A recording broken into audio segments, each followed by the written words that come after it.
next taste tourist is Zoe, a 44-year-old estate agent from Essex. Hi, I'm Zoe. Zoe may have lost her voice today, but usually she's a brisk businesswoman who's rarely lost for words. If I were a food, I'd be oysters, because they're hard on the outside and very soft and sensuous on the inside. Yes, I brought something to show you. On this taste tour, it's not just the food they'll have opinions on. Love artichoke. Georgia, do you like gherkins? This is beautiful. They're really delicious. They'll be taking it in turns to lead the tour. They'll get to know each other. Oh, are you dairy intolerant? Lamb and bacon. Get beneath surface appearances. How long did it take you to grow that beard? It's awesome. Whoa. And ultimately vote on each other. Who deserves the £1,000 prize? You brought the best one. You've won already. Absolutely. It's now time for the next Taste Tour Challenge. Who will be organising breakfast?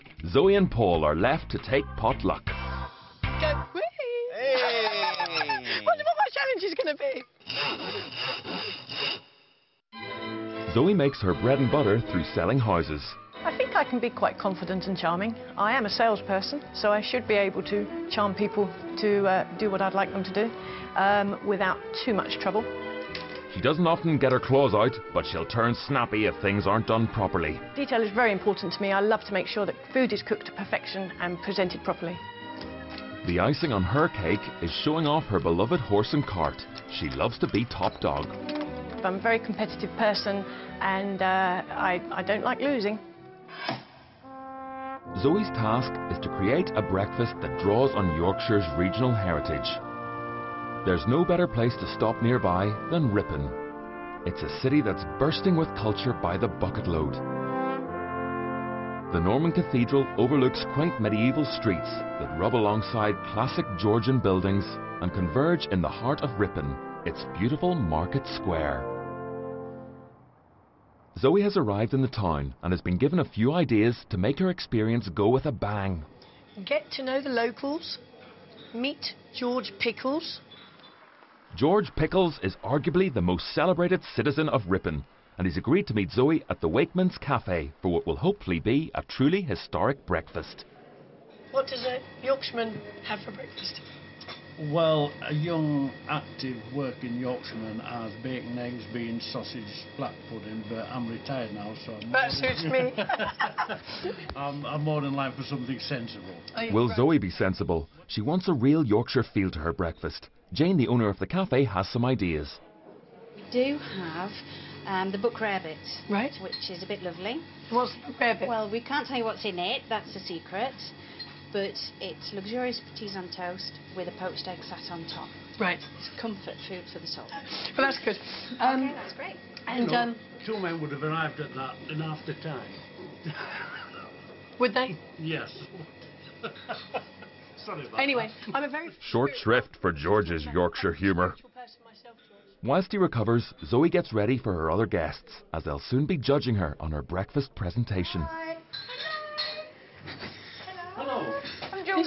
This is George Pickles. Yeah. This is Georgie. Pleased to meet you.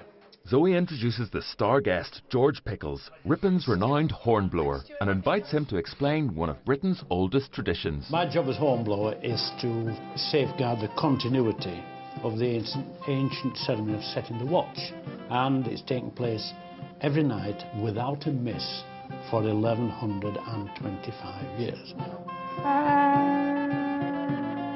On the fourth note, I must turn and bow my head and raise my hat to the Wakeman's house where we are now, because if the horn is not sounded to his satisfaction, the ghost of Hugh Ripley, the last Wakeman and the first mayor, his ghostly face appears in the attic window, and all kinds of strange and terrible things happen to the city. Like poltergeist then, but in Ripon. That's it.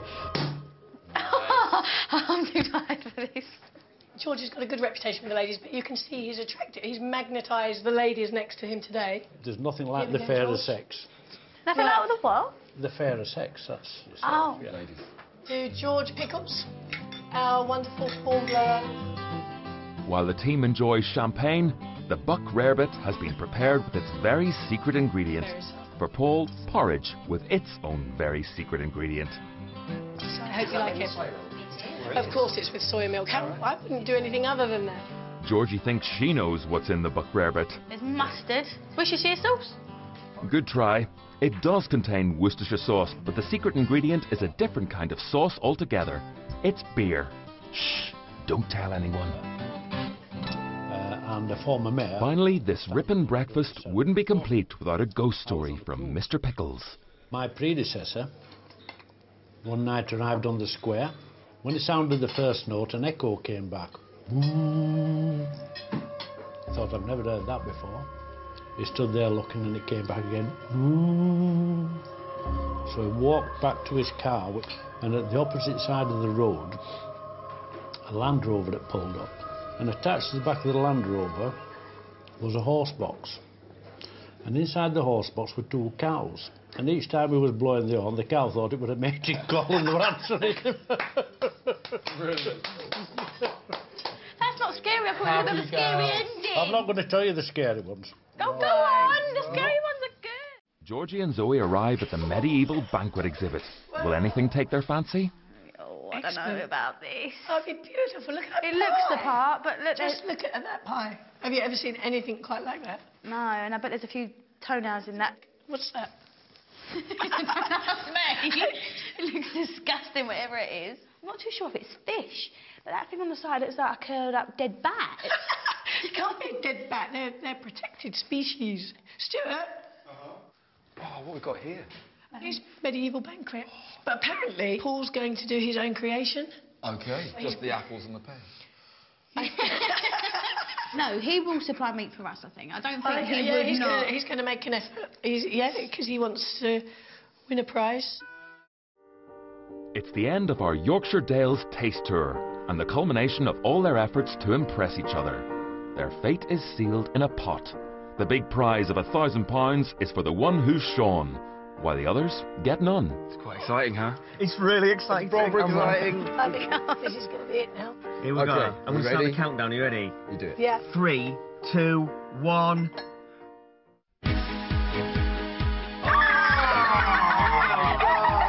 Yeah. Wow. You know, Yeah. I knew I'd come last. Again.